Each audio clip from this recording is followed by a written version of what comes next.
আসসালামু আলাইকুম। Good morning.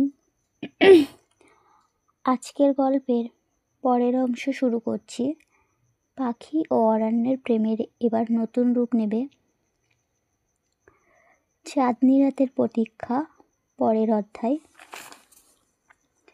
বৃষ্টির রাতে সেই মুহূর্তটার পর পাখি ও অরণ্য মনে যেন এক অটুট সেতু গড়ে উঠল। নদীর জল, তাদের প্রতিফলন দেখে মনে হচ্ছিল দুজন মানুষ নয়, দুটো সুর পাশাপাশি দাঁড়িয়ে আছে। কয়েকদিন ধরে পাখি লক্ষ্য করছিল অরণ্যের মাঝে মাঝে খুব চুপচাপ হয়ে যায়। বাঁশি বাজাতে বাজাতে তার দৃষ্টি যেন কোথাও হারিয়ে যায়, যেন কেউ তাকে ডাকছে।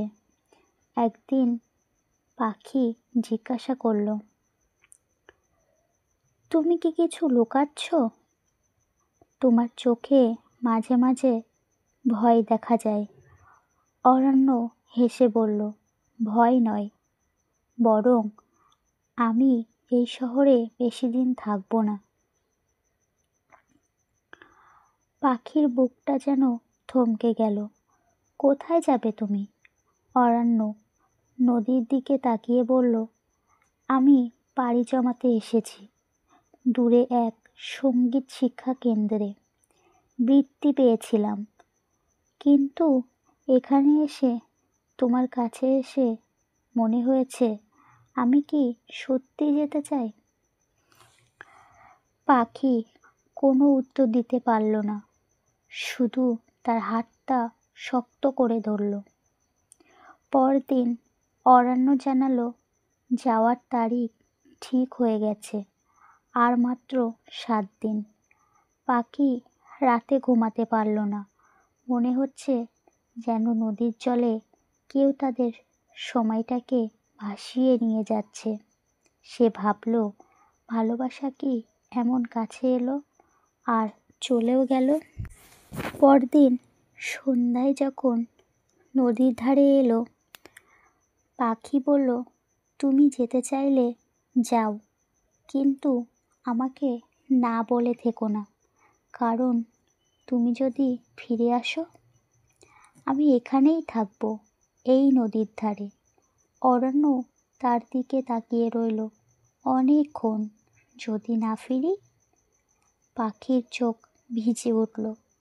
তাহলে ঠিক করে নিও, সুরটা তোমার নয়, আর সেটা আমি রেখে দেব।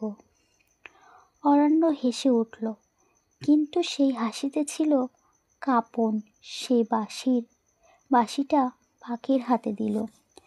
যাওয়ার আগে তোমাকে একটা কথা জানিয়ে যাই, আমি যাওয়ার সিদ্ধান্ত নিয়েছি, কিন্তু ফিরে আসার ইচ্ছেটা তুমি জাগিয়ে দিয়েছ। প্রতিশ্রুতির চাঁদ নেই। অরণ্য চলে যাওয়ার আগের দিন রাতে নদীর ধারে আবার চাঁদ উঠেছিল। বাতাসে হাঁসফাঁস করা স্মৃতি আর দূরের গ্রামের আলো। অরণ্য বলল, ফিরে আসার দিন আমি বাঁশির সুরে তোমার নামই তুলব। পাখি বলল, আর আমি সেই সুর শুনে চিনে নেব তুমি ফিরে এসেছ। সেই দিন প্রথমবার তারা পরস্পরের কপালে একটি নরম চুমু রাখল। চাঁদের আলো, নদীর ঢেউয়ের শব্দে, ভবিষ্যতের অপেক্ষা। এরপর অরণ্য চলে গেল। পাখি তার হাতে দেওয়া বাঁশিটা বুকে চেপে ধরল। অরণ্য ফিরবে তো?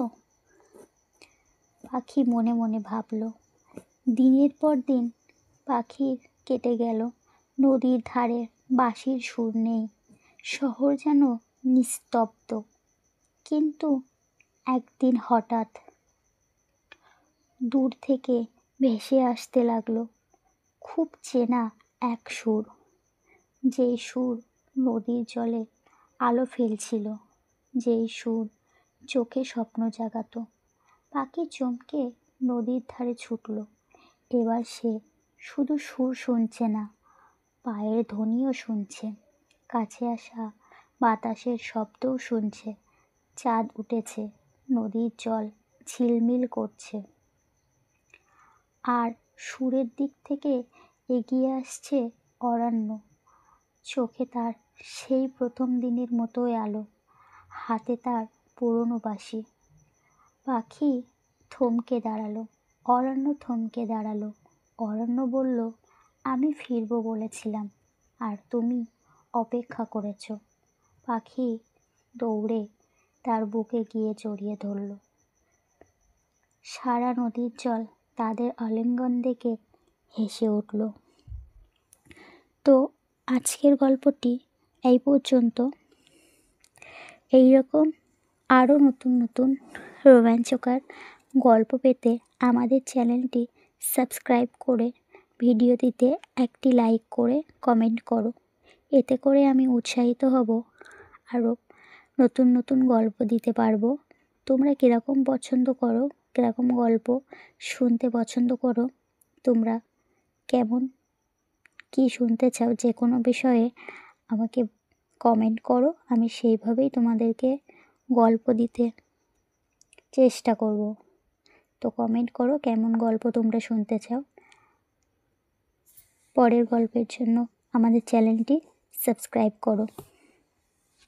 ধন্যবাদ।